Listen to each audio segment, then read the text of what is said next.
chúng ta sẽ cho dung dịch rơ miệng vào. Dung dịch rơ miệng là quan trọng nhất nha các bạn. Nếu như các bạn không có thì chúng ta sẽ không làm slime được. Nhưng mà cũng có rất là nhiều cách làm slime không cần dung dịch rơ miệng. Rồi một giọt, khuấy đều lên. Nó chưa sệt lại nữa.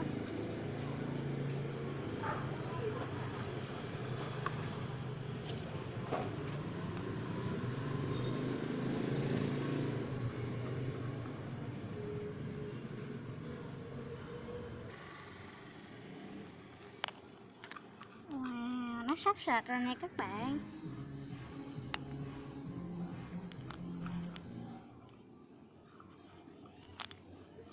Mình sẽ không làm slime màu, mình sẽ làm slime trong suốt ha. Hồi nãy mình có giới thiệu màu nhưng mình sẽ không làm màu đâu, bởi vì mình chưa có làm slime trong suốt lần nào cả. Đây nó rất là trong luôn các bạn, còn rất là dính tay ha.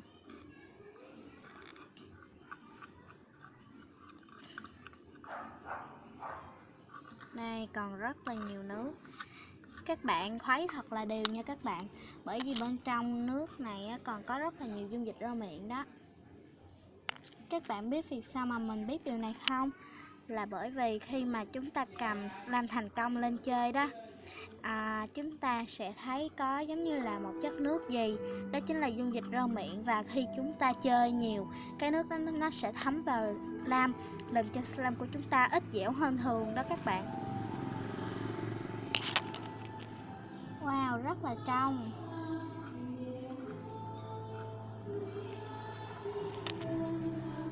Này, chúng ta sẽ khuấy thật là nhẹ để cho nó đừng có nổi bong bóng nha.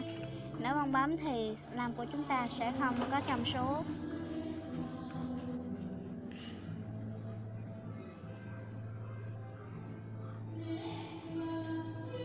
Wow,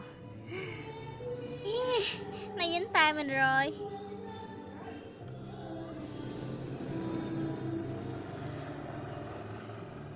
Các bạn có thể mua màu nước ở nhà sách hoặc là những tiệm tạp hóa ha.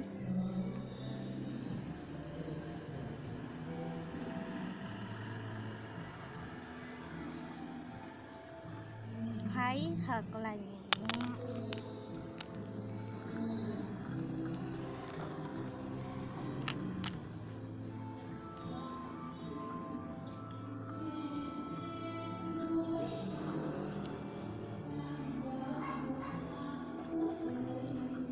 Rồi chúng ta cho thêm một giọt dung dịch nữa nha.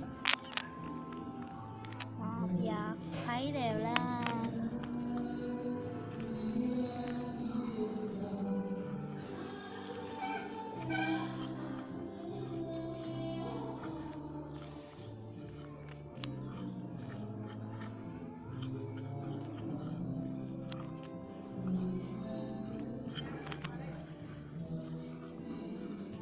Còn một xíu nước nữa nha các bạn.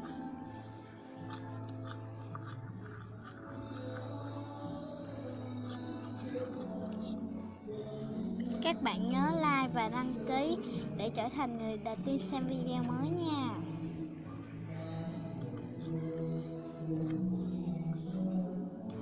Wow, rồi sắp thành công rồi nè các bạn ơi.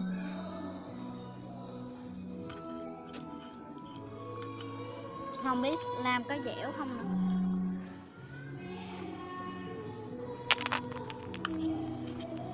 Để mình coi, mình chạm thử vào slime coi nó có còn dính tay không nhé. Còn hơi dính nè các bạn, rất là khó lấy ra. Rồi, hết rồi, hôm đó chúng ta sẽ khuấy thêm một chút nữa. Loại slime này nè các bạn, lúc đầu nó cũng rất là dính tay đó, nhưng mà lúc sau thì hết rồi, bởi vì mình đã massage cho nó bằng cách làm như thế này. Làm như thế này nè các bạn, nó sẽ không dính tay ha. Wow, các bạn để ý slime của chúng ta nó sẽ từ từ tan chảy ra, nhưng mà không có tan thành nước đâu nha các bạn, đừng có lo. tiếp tục khuấy với cái phần slime này.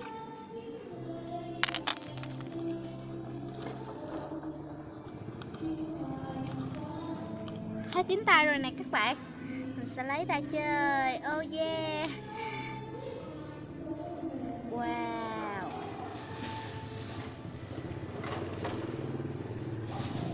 Còn dính một chút thôi, các bạn sẽ lấy ra và massage cho nó luôn.